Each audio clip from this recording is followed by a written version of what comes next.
Hello. Hi. I've got a question that's probably on a lot of people's minds. Can you really grow potatoes out of your own shit? Yes, you can.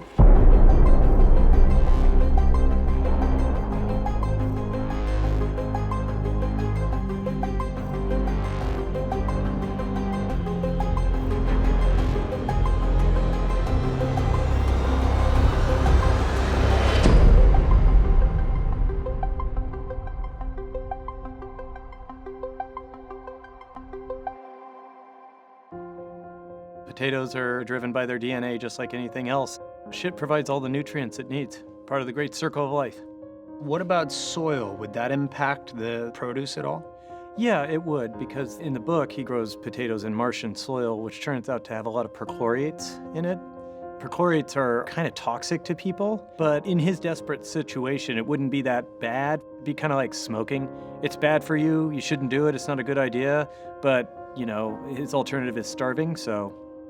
Let's talk about Mars, something close to my heart. And mine. For me, 30 Seconds to Mars was always about the future. It was always about how close we are to some of the things that we dream about. When do you think we'll actually get to Mars? And why go? I'll start with why go. It's not very likely, but there could be some sort of cataclysm that wipes us all out. It could be an asteroid, it could be a war, it could be a disease. Who knows? When we have a self-sustaining human population somewhere other than Earth, that becomes virtually impossible to wipe out humanity. And by the way, a permanent population on Mars would not just be a bunch of humans running around the sterile, steel caves. It would be an entire transplanted biosphere of Earth. So we would have all the life forms of Earth kind of backed up on Mars. When do I think we'll first set foot on Mars? NASA says they can do it around 2035. I'm guessing it's closer to 2050. I don't doubt that NASA could get it done by 2035, but I don't trust Congress to give them as much money as they need to make that happen. I think the first manned mission to Mars won't be just like the Apollo program, and it won't be like it's depicted in my book. I think it'll be a large international effort, and I would hope that we would also start cooperating with China. So I think it'll be a global mission to Mars, and I think that'll be pretty cool. Should we go to Mars before we learn how to take care of our own planet? Yeah, absolutely. You don't solve all of humanity's problems serially. Our desire to wander away and grow and expand and cover all available territory fundamentally comes down to our desire to see what's beyond the horizon. And it's the reason that we're still alive today.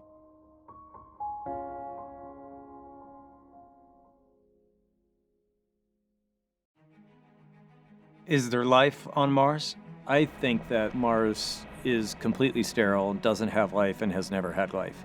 And that the only life on Mars are bacteria that have hitched rides on Earth probes. The reason I believe that is because life is incredibly tenacious and prevalent. And if there is life on a planet and a few billion years for it to evolve, it'll get everywhere. A chunk of space this big. From anywhere on Earth, you could grab it from the ocean, you could grab it out of the air, you could grab it from the Sahara Desert or from Antarctica, and you would find it teeming with life. It would be absolutely riddled with life. And on Mars, all the probes we've sent have found absolutely nothing. So I just don't believe that it ever had life, because I think if it did, the life would be all over the place. Do you think we'll find life on other planets? I think we will eventually, but it could be literally millions of years from now. I also don't believe we'll ever find a way to travel faster than light, despite what science fiction tells you. So that means the only way for us to ever run into life is to eventually slowly expand out in our galaxy until we happen to run into that rarest of gems, which is a planet that naturally evolved life on its own. Do you think there is life? It is difficult for the human mind to comprehend the sheer number of stars there are. So whatever the odds are against life happening on a planet, when you multiply that by the total number of stars that are in the universe, you're going to end up with lots and lots of life worlds out there. Technology. How do you think that's going to define the future for us? Anybody should ask themselves this.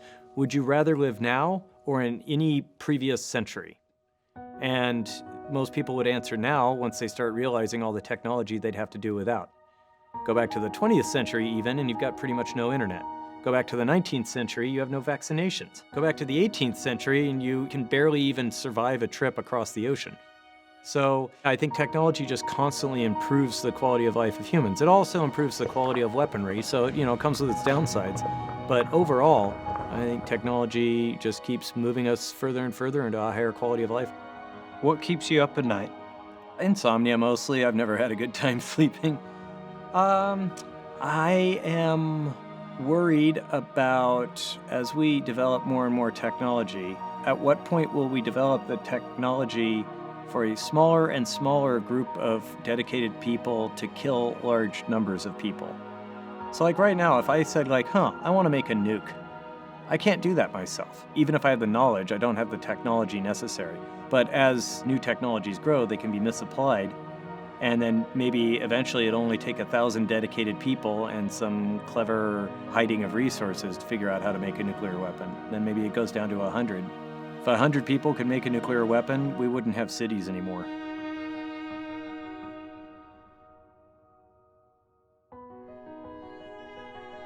I was talking with a friend of mine a few weeks ago, and he was telling me how it's not necessarily the answer, it's the question that's important.